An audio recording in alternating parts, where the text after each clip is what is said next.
Question 1. A Scrum team is in the middle of a sprint when the product owner asks to add a new, urgent item to the sprint backlog. How should the team respond? A.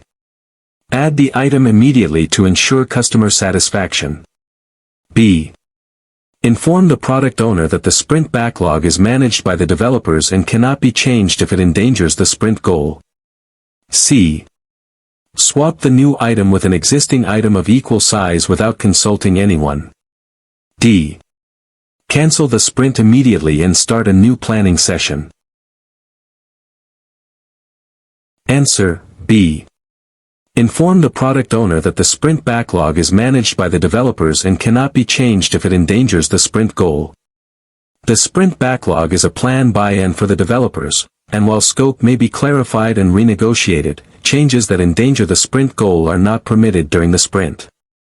Protecting the sprint content allows the team to focus and maintain a sustainable pace without constant context switching.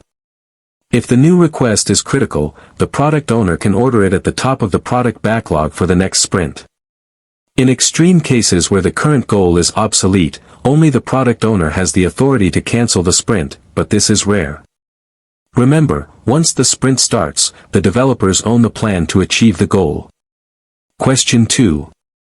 In a traditional project, you have identified a risk that could delay the schedule by 2 weeks. You decide to outsource that specific portion of the work to a vendor who guarantees timely delivery through a rigid contract. Which risk response strategy are you using? A. Avoid. B. Mitigate. C. Transfer. D. Accept. Answer, C. Transfer. Transferring a risk involves shifting the impact and ownership of a threat to a third party, often through insurance, performance bonds, or warranties. By hiring a vendor with a guaranteed contract, the project manager shifts the financial or schedule liability of non-performance to that vendor. This does not eliminate the risk entirely but ensures another party manages the outcome. Mitigation would involve reducing the probability or impact internally, whereas avoidance would mean changing the plan to bypass the risk entirely. Think of transfer as buying an insurance policy for your project problems. Question 3. A project manager is calculating the Schedule Performance Index, SPI, for a project. The earned value, EV, is $20,000 and the planned value, PV, is $25,000. What does the result indicate about the project status? A. The project is ahead of schedule. B. The project is behind schedule. C. The project is under budget. D. The project is over budget. Answer, B. The project is behind schedule. The Schedule Performance Index, SPI, is calculated by dividing earned value, EV, by planned value, PV, which in this case is 20,000 divided by 25,000, resulting in 0.8. An SPI of less than 1.0 indicates that the project is accomplishing less work than was planned for this point in time. This metric focuses solely on the timeline efficiency, not the costs. If the number is below 1, the project is lagging. If it is above 1, the team is working faster than expected. A helpful trick is to remember that any EVM index starting with 0x is essentially bad news for that metric. Question 4. During a daily scrum, a developer mentions they are blocked because they are waiting for a software license approval from the IT department. Who is primarily responsible for ensuring this impediment is removed? A. The product owner. B. The Scrum Master. C. The Functional Manager. D. The Project Sponsor. Answer, B. The Scrum Master. The Scrum Master serves the team by causing the removal of impediments that the developers cannot resolve themselves. While the developers should attempt to solve internal issues, organizational blocks like pending licenses or external dependencies often require the Scrum Master's influence and networking. This allows the developers to remain focused on creating the increment without being distracted by administrative red tape.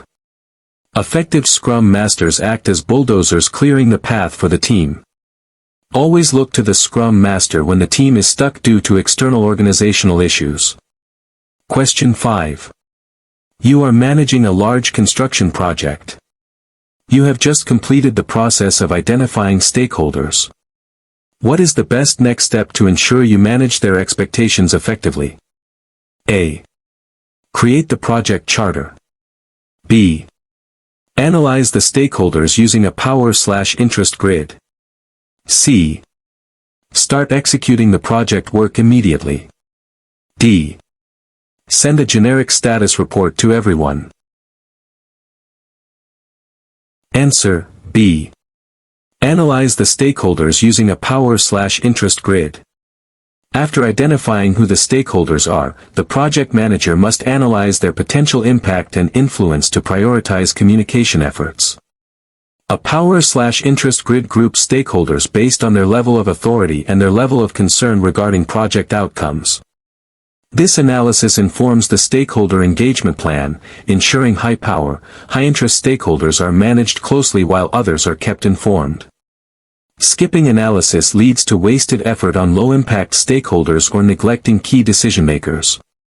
Treat stakeholder analysis as a way to triage your communication energy. Question 6. A project team is utilizing a Kanban board to manage their workflow. They notice work is piling up in the testing column, causing a bottleneck. What is the most effective action to improve flow? A. Add more columns to the board. B. Implement or adjust work in progress, WIP, limits. C. Hire more testers immediately. D. Remove the testing column to simplify the process. Answer: B. Implement or adjust work in progress, WIP, limits. Work in progress, WIP, limits are constraints placed on columns in a Kanban board to prevent the accumulation of unfinished work. By lowering the limit on the testing column or upstream columns, the team is forced to swarm and resolve the bottleneck before starting new tasks. This promotes a stop starting, start finishing mentality that improves overall system throughput. Hiring more people is a lagging intervention, whereas WIP limits provide immediate process control. Remember that in Kanban, empty space in a column is a signal to pull work, not a reason to push more in. Question 7. Which of the following best describes the definition of done in a Scrum environment? A. A checklist of coding standards only. B.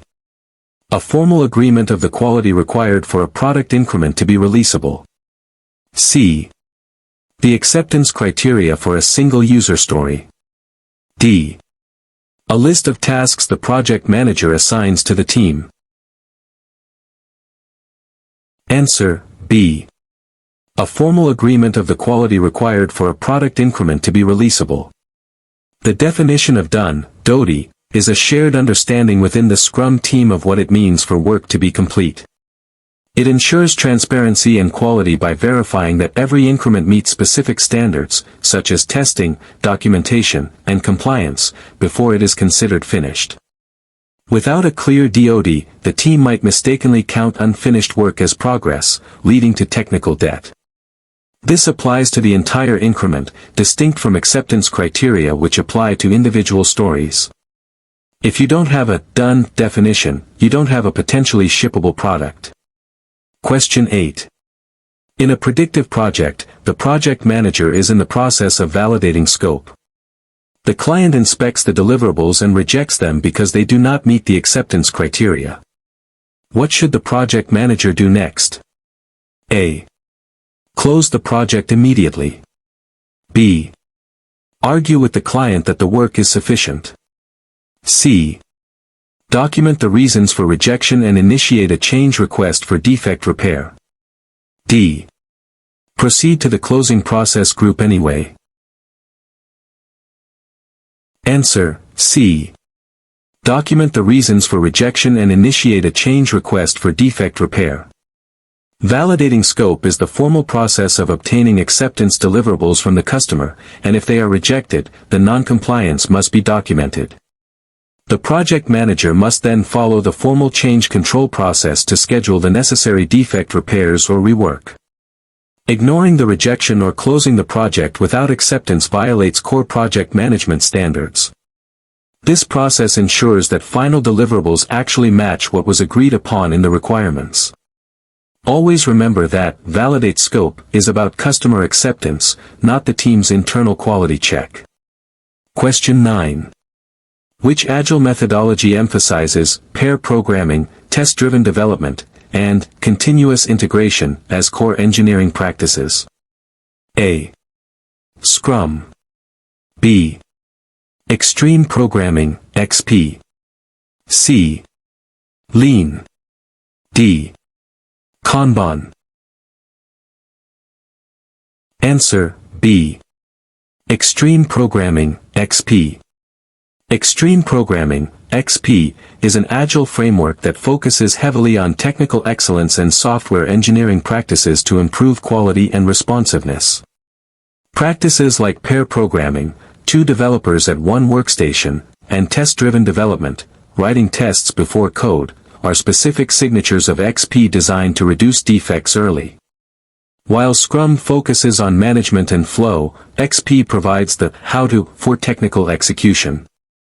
When you see questions about specific engineering techniques or coding standards in Agile, XP is usually the answer. Question 10. A project manager is dealing with a conflict between 2 key team members. They decide to retreat from the actual conflict and delay the issue to a later time to let emotions cool down. Which conflict resolution technique is this? A. Smooth/accommodate. B. Force/direct. C. Withdraw/avoid. D. Collaborate/problem solve. Answer, C.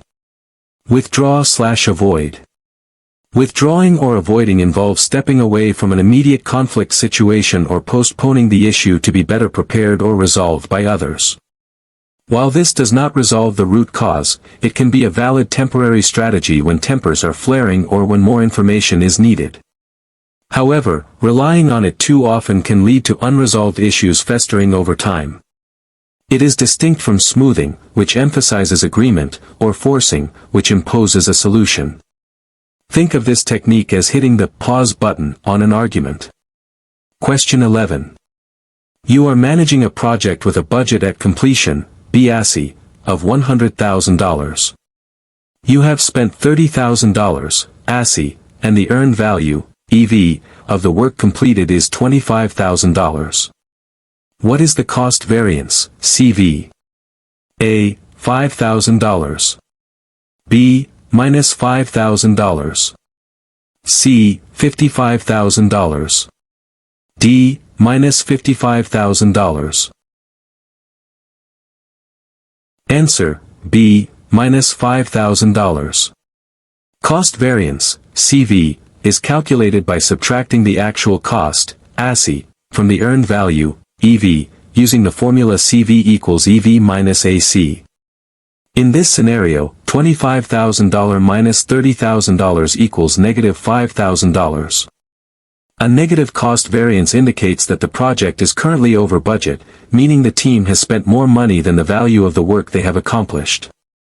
Positive numbers are good, under budget, and negative numbers are bad, over budget. An easy mnemonic is DV comes first in the subtraction formula. Question 12. A servant leader in an Agile environment notices that a team member is dominating conversations and shutting down ideas from junior members. What is the most appropriate action? A. Remove the dominant member from the team immediately. B.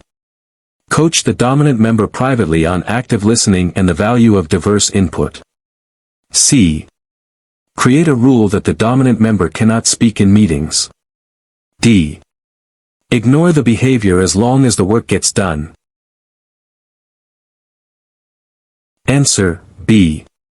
Coach the dominant member privately on active listening and the value of diverse input. Servant leadership focuses on the growth and well-being of team members, which includes fostering a psychologically safe environment where everyone can contribute. Publicly shaming or removing the member destroys trust, while ignoring it damages team morale. Private coaching addresses the behavior constructively, helping the individual improve their soft skills while restoring balance to the team dynamic. The goal is to facilitate collaboration, not to dictate behavior through punishment. Remember, a servant leader builds people up rather than tearing them down. Question 13. Which project document formally authorizes the existence of the project and provides the project manager with the authority to apply organizational resources to project activities? A. Project Management Plan. B. Business Case. C. Project Charter. D. Scope Statement. Answer, C. Project Charter. The project charter is the critical document issued by the project initiator or sponsor that formally brings the project into existence. It outlines the high-level requirements, boundaries, and appoints the project manager, granting them the authority to use resources. Without a charter, the project manager has no official status or power within the organization. The business case explains why the project is worth doing, but the charter is the license to do it. Always look for the charter as the birth certificate of the project. Question 14. What is the primary purpose of the sprint retrospective in Scrum? A. To show the product to the stakeholders. B. To inspect how the last sprint went with regards to people, relationships, process, and tools. C. To refine the backlog for the next sprint. D.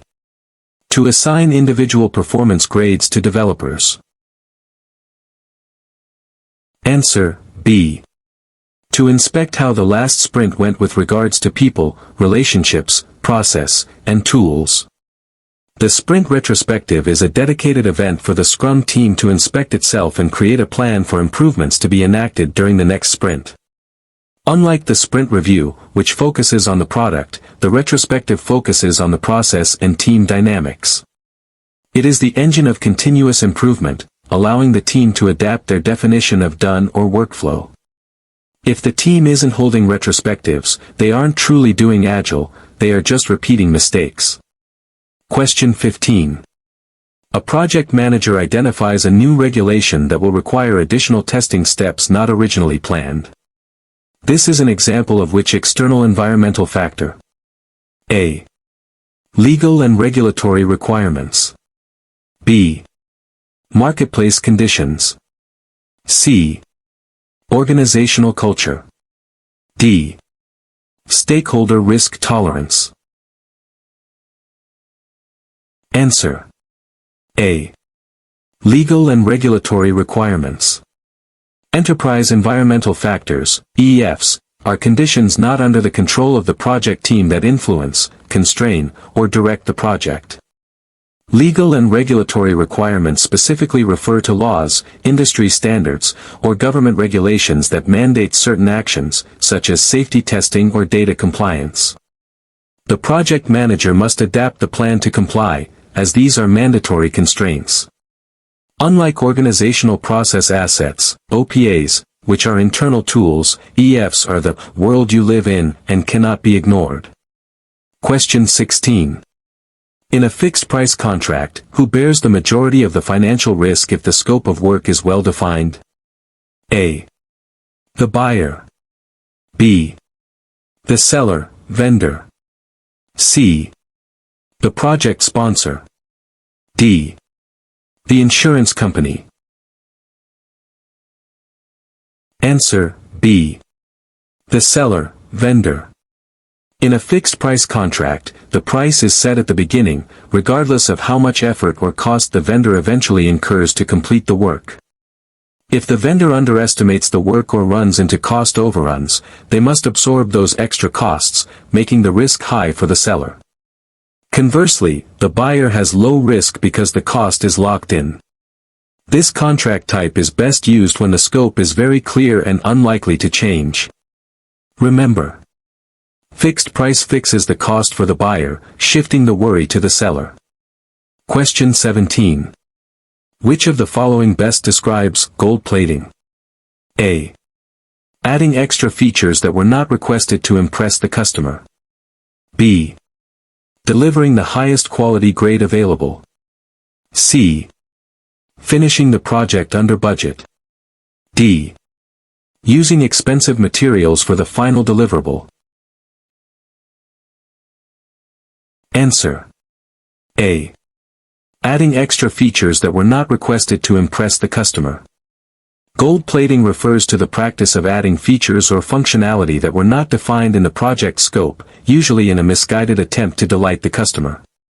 In professional project management, this is considered a negative practice because it consumes resources, introduces new risks, and adds maintenance costs without approval or verified value. The goal is to deliver exactly what was agreed upon, no more, no less. If a feature is truly valuable, it should be added formally through the change control process, not snuck in as a favor. Question 18. A project manager is using a technique to estimate the duration of activities by using the average of the optimistic, pessimistic, and most likely estimates. What is this technique called? A. Bottom-up estimating. B. Triangular distribution, 3-point estimating. C. Parametric estimating. D. Analogous estimating. Answer, B. Triangular distribution, 3-point estimating. 3-point estimating improves the accuracy of duration or cost estimates by considering estimation uncertainty and risk. The simple average, triangular distribution, is calculated by adding the optimistic, most likely, and pessimistic values and dividing by 3. This helps account for best-case and worst-case scenarios rather than relying on a single point of failure. While PERT, beta distribution, is a weighted version of this, the general concept of using 3 values defines 3-point estimating. It's the Goldilocks approach to estimation, not too long, not too short, but an average of possibilities. Question 19. The team is currently in the storming phase of the Tuckman ladder. What behavior should the project manager expect to see? A. The team is performing at a high level with little supervision. B. The team is polite and guarded, getting to know one another. C. The team is experiencing conflict, power struggles, and resistance to influence. D. The team has established clear norms and processes. Answer, C. The team is experiencing conflict, power struggles, and resistance to influence. The Tuckman ladder describes team development stages: forming, storming, norming, performing, and adjourning. Storming is the turbulent phase where personalities clash, and members challenge authority or the project methodology as they try to establish their status. It is a necessary step before the team can agree on rules, norming, and work effectively, performing. The project manager must provide guidance and conflict resolution during this phase. If you see fighting and jostling for position, the team is storming. Question 20. In Agile methodology, what is the primary purpose of a user story? A. To document the technical specifications of a feature. B. To capture a requirement from the perspective of the end user to encourage conversation. C.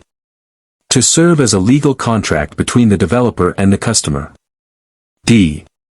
To replace all documentation in the project. Answer, B. To capture a requirement from the perspective of the end user to encourage conversation. A user story is a short, simple description of a feature told from the perspective of the person who desires the new capability, usually following the format as a role, I want, feature, so that, benefit. It is not a detailed specification but a placeholder for a conversation between the developers and the business to clarify details later. This approach shifts focus from writing about requirements to talking about them. Remember the 3 Cs. Card, conversation, and confirmation. Question 21.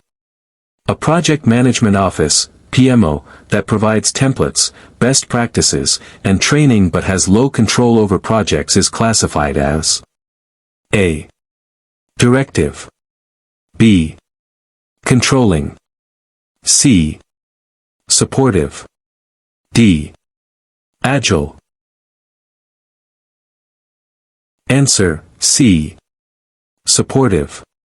A supportive PMO acts as a project repository and consultant, offering templates, training, and lessons learned without enforcing strict adherence. They have a low level of control over individual projects and serve primarily as a resource library. In contrast, a controlling PMO requires compliance, and a directive PMO takes full control by directly managing the projects. Think of a supportive PMO as a helpful librarian who gives you the books you need but doesn't tell you how to write your essay. Question 22. Which of the following is a tool used in the control quality process to determine whether a process is stable or has predictable performance? A. Stakeholder register. B. Control charts. C. RACI matrix. D. Project charter. Answer, B. Control charts. Control charts are graphical tools used to visualize data over time to determine if a process is within statistical control limits, upper and lower control limits. If data points fall outside these limits or show a non-random pattern, like the rule of 7, the process is considered unstable and requires correction. This tool distinguishes between common cause variations, normal noise, and special cause variations, problems to fix. It is the standard tool for monitoring process stability in manufacturing and software alike. Question 23. You are calculating the critical path for a project network diagram. The critical path is defined as A. The path with the least amount of risk. B. The shortest path through the network diagram. C. The longest path through the network diagram, which determines the shortest possible project duration. D. The path that contains the most expensive activities. Answer, C. The longest path through the network diagram, which determines the shortest possible project duration. The critical path is the sequence of activities that represents the longest path through a project, which effectively determines the earliest time the project can be completed. There is no float or slack on this path. If any activity on the critical path is delayed, the entire project end date is delayed. It acts as the bottleneck of the schedule. Counterintuitively, the longest path determines the shortest time you can finish, because you can't finish until the longest sequence is done. Question 24. A stakeholder requests a change that will add significant value but will also increase costs. The project is currently under budget. What should the project manager do first? A.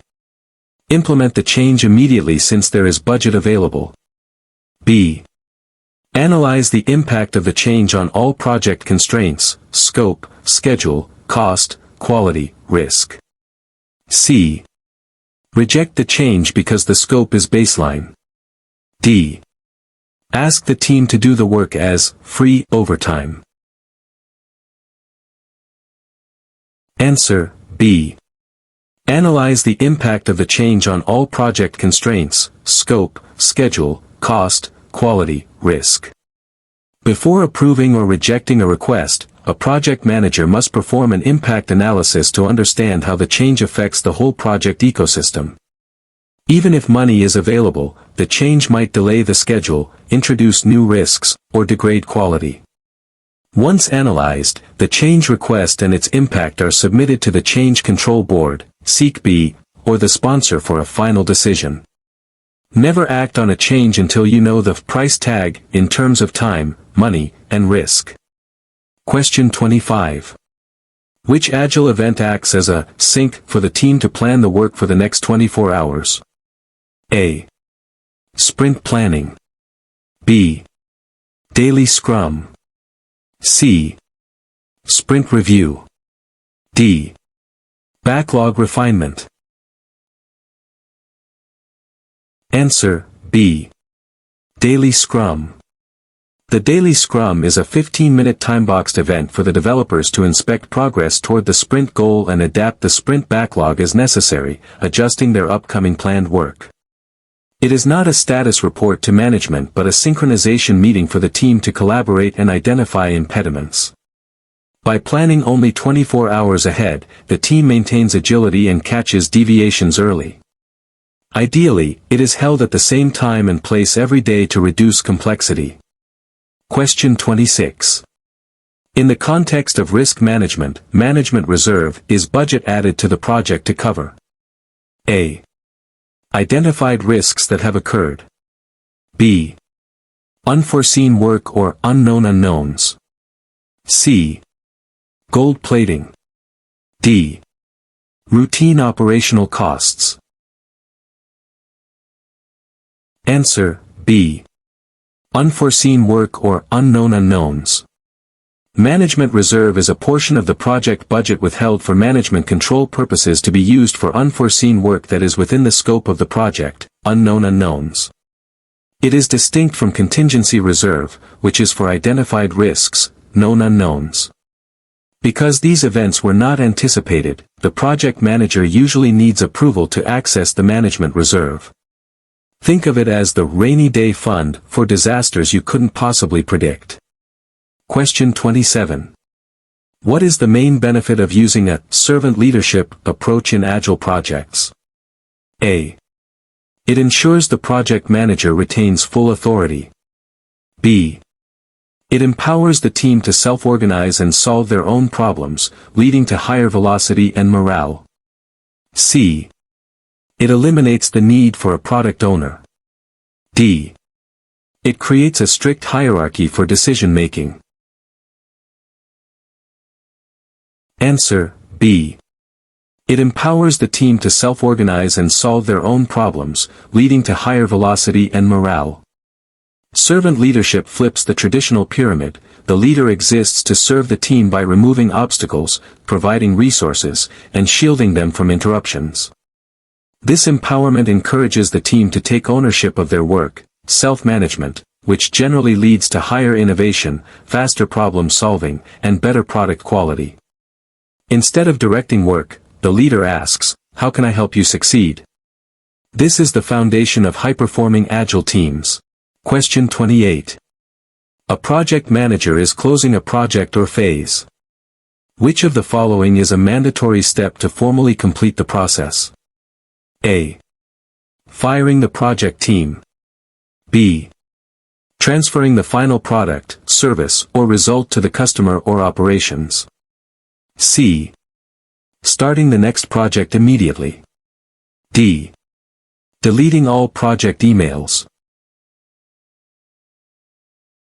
Answer, B. Transferring the final product, service, or result to the customer or operations. Project closing involves formally finalizing all activities, but the central purpose is the transition of the deliverable to its final destination, whether that is a client or an internal operations team. This ensures the project creates lasting value. Along with this transfer, the project manager must update organizational process assets, like lessons learned and release resources. Without a formal handover/transition, the project is just stopped, not closed. Question 29. In a communication model, what is the function of encoding? A. Translating thoughts or ideas into a language or set of symbols for transmission. B. Interpreting the message received. C. The medium through which the message travels. D. The interference that distorts the message.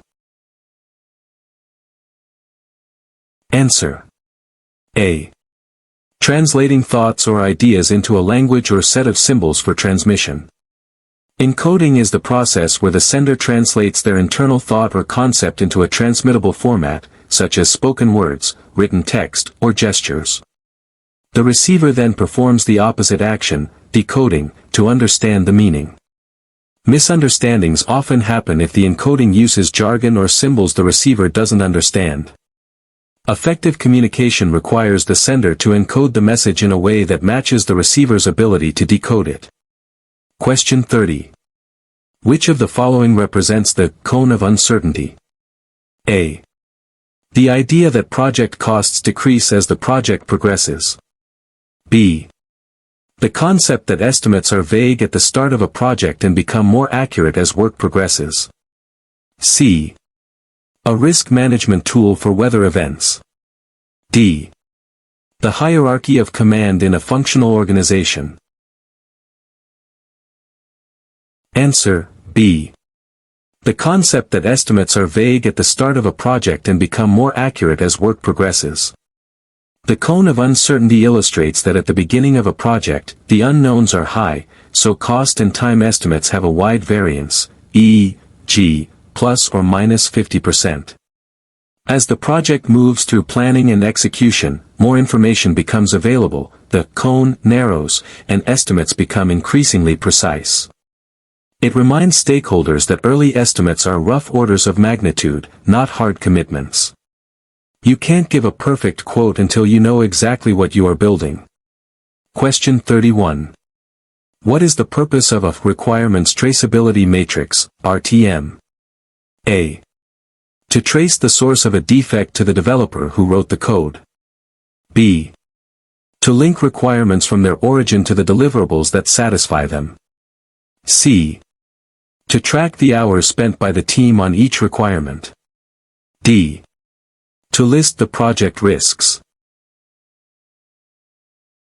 Answer, B. To link requirements from their origin to the deliverables that satisfy them.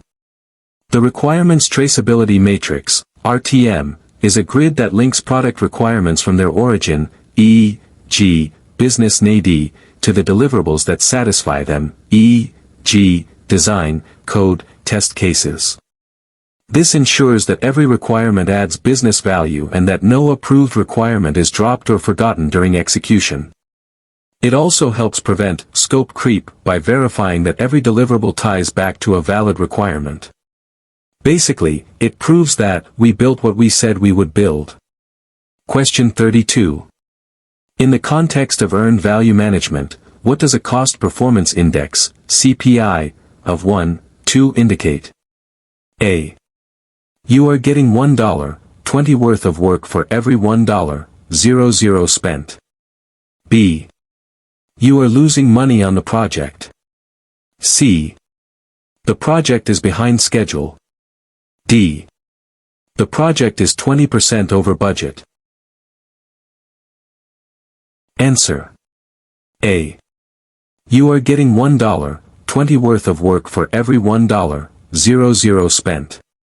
The Cost Performance Index, CPI, measures cost efficiency by dividing earned value, EV, by actual cost, ASI. A CPI greater than 1.0 is favorable, indicating the project is under budget. A CPI of 1.2 specifically means the project is 20% more efficient than planned. For every dollar spent, the project produces $1.20 in value. This is the most critical metric for forecasting the final cost of the project. Remember, over 1 is good, under 1 is bad. Question 33. Which Agile framework uses sprints, Scrum Master, and Product Owner as core components? A. Kanban. B. Scrum. C. Lean Six Sigma. D. Prince 2. Answer, B. Scrum.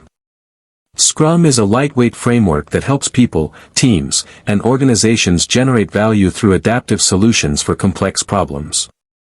Its specific nomenclature includes sprints, fixed-length events, and the roles of Scrum Master, Product Owner, and developers. While other frameworks share Agile principles, these specific terms and roles are the defined structure of Scrum. If you see the word sprint, you are almost certainly in Scrum territory. Question 34. What is the difference between quality assurance, manage quality, and quality control? A. Quality assurance prevents defects, quality control detects defects. B. Quality assurance is for the product, quality control is for the process. C. They are the same thing. D. Quality assurance happens at the end, quality control happens at the start. Answer. A. Quality assurance prevents defects, quality control detects defects. Manage quality, often called quality assurance, focuses on the process, ensuring the right procedures are followed to prevent errors from being created in the first place. Control quality focuses on the product, inspecting the final output to find and fix errors that have already occurred. Assurance is proactive, audit the process, control is reactive, inspect the widget. An easy way to remember. You assure the process is good so you can control the final result. Question 35. When prioritizing the product backlog, what is the primary criterion the product owner should use? A. The size of the items. B. The personal preference of the CEO. C. Business value. D. The easiest items to code. Answer, C.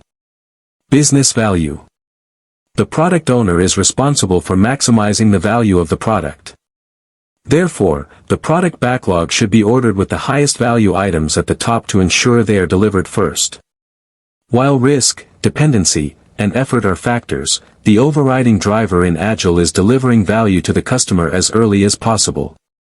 This ensures that even if the project is cut short, the most important features have already been released. Value is the North Star for the product owner.